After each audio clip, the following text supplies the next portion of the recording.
guys, it's Emily and Milo, and today I'm here to bring you my May TBR. I don't normally do TBRs, but I have 3 Booktube events that I'm participating in this month, so I just wanted to share what I'm reading for that, along with the other fun books I've got picked out. And May is my birthday month, so I usually like to try to read, super casual and fun, and I got some books for that as well, so I'm really excited about May's TBR. And I also, at the very end, I'm going to quickly show you the books that I picked out for the Booktube spin as well. The first event I'm participating in this month is Middle Grade May, which is being hosted by Elizabeth from Lizzie Falo's Books, and then Elizabeth from Elizabeth Tyree. And I'll link both of their announcements down there. And Middle Grade May is actually in conjunction with Book a Day in May, and I am not doing Book a Day in May because, there's no way. But I wanted to participate in Middle Grade May. So, for Middle Grade May, I'm going to be reading Nevermore by Jessica Townsend because it's time for me to try this out. Because, the hype train has been going on for several years now, and basically everybody really loves this book, so I want to be on a hype train too. So I'm really looking forward to checking this out. And I should say Middle Grade May lasts the whole month of May.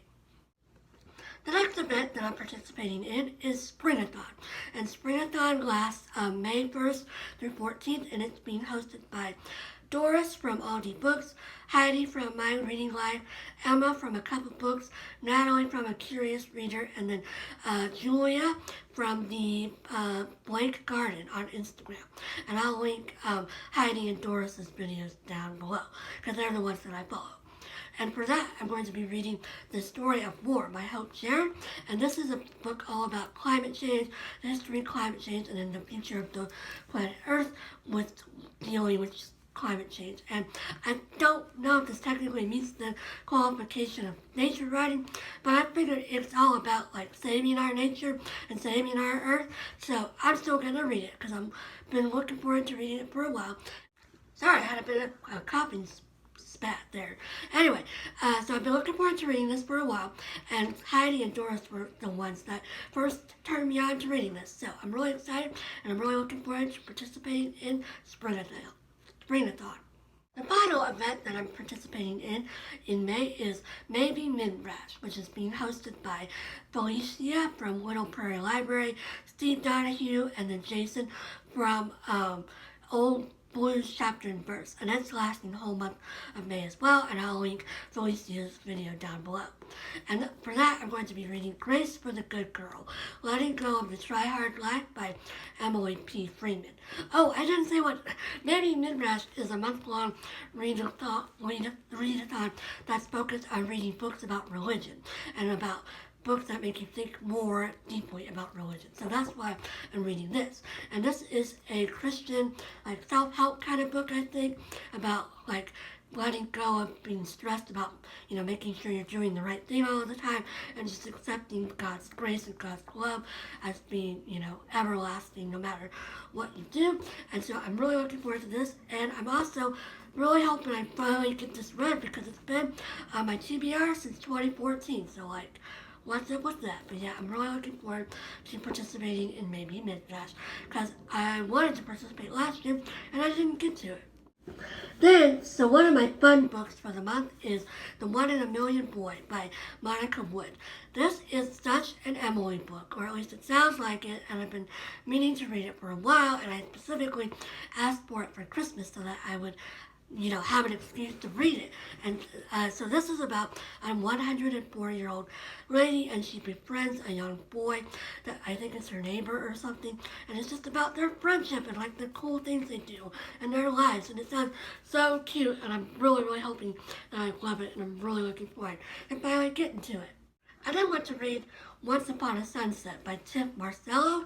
This is a book about a girl or a woman who finds out that her grandfather, who they always thought died in World War two actually survived and apparently like had a family in the Philippines, and she goes to the Philippines to meet her relatives, and she apparently falls in love with someone as well. And so it sounds really cute. I've been trying to read more books about the Philippines or Filipino people because my sister-in-law and my niece are both Filipinos and or Filipino American.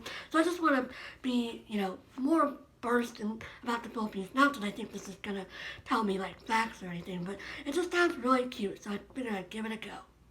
I then went to read Our Time Is Now by Stacey Abrams, and I'm reading this for the Buzzwordathon because one of the prompts is time, and this is about the history of voter suppression in America, and then like what we can do now to help voter suppression become less of a thing. And I'm really excited to check this out. I really admire Stacey Abrams. I think she's a really intelligent lady, and I think she's going to be an amazing political force in our country here pretty soon. I mean, she already is, but I mean, I think she's going to get into political office and start doing really cool stuff, more than what she's already done. Anyway, I'm not explaining this well. I'm just really looking forward to this book and learning more about the history of voter suppression and taking, actionable steps to help with this problem. I then went to read The Bachelor Girl's Guide to Murder by Rachel McMillan. I got this out of the library in early March for Sarah's reading long, and then I never got to it, and I just really need to get it back to the library. I keep renewing it, and it's not that long, so it's like I could probably read this in one day if I just sat down and read it. But anyway, this is about two friends that are solving a murder in Toronto in the 1920s, and everybody that read it for Sarah's readathon raved about it. Read along, raved about it, so I want to check this out and get on the hype train too again.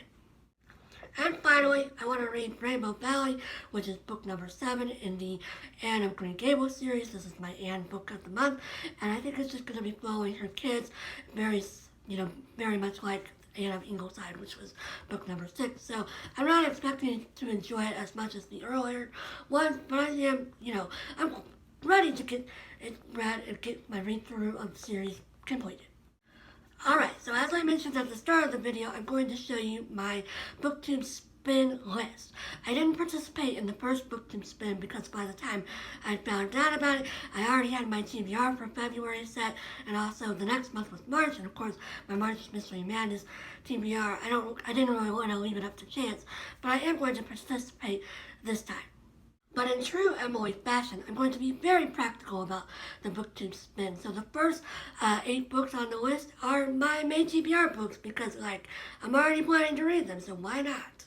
So we've got Book 1, Book 2, Book 3, Book 4, Book 5, Book 6, Book 7, and then I messed up and put my June Anne book in here as book 8, Real Book of Ingleside. I'm already planning to read it in June, so might as well put it on the list.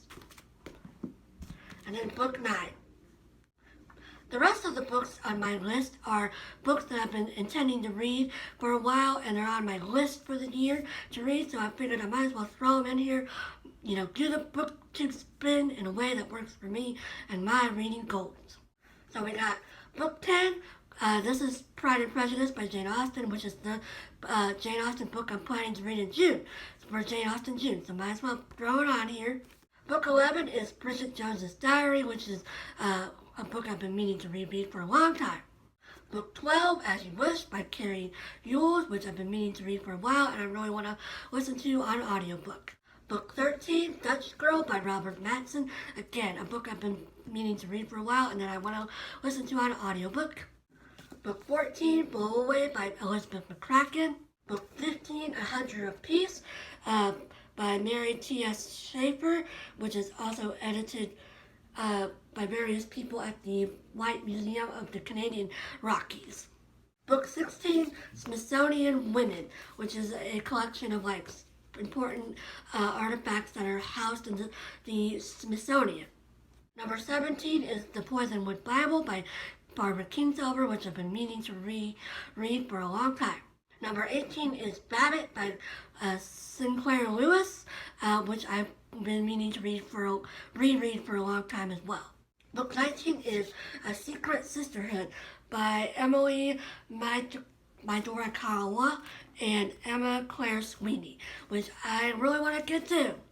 And finally, book number 20 is Unoffendable by Brant Hansen, which is another book that I've been meaning to read for a while that I borrowed from my mom and I really need to get back to her. Alright, so the list of all of my books on the Booktube spin will be listed down below, along with all of the links for the readathons and read-alongs and all the stuff that's going on in May that I'm participating in. I'm really looking forward to May. Again, it's my birthday month, so it's always a good time. And yeah, I hope everybody else has some great books for May on the docket, and I'll talk to you again soon. Bye!